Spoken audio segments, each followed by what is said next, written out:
की वजह से नादी हूँ। यानी यही वही था जिसने हजरत आदम अलैहिस्सलाम को फरिश्तों पर फजीलत बख्शी। खुद हुजूर सल्लल्लाहु अलैहि वसल्लम इरशाद फरमाते हैं, इल्म हासिल करना हर मुसलमान मर्द औरत पर फर्ज है।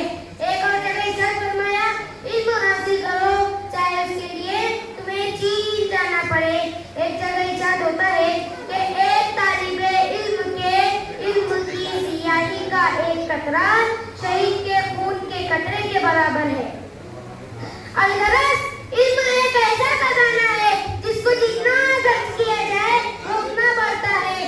लिहाजा हमें चाहिए कि अपना हर पल इल्म हासिल करने में सर्फ करें और इल्म को दूसरे इंसानों के लिए मुफीद बनाएं, क्योंकि मुफीद इल्म ही फलाह इंसानियत का मंबा होता है और इल्म की आला किस्म ही हमें और हमारे मुल्क को एक रोशन मुस्तकबिल से सरफराज कर सकती है।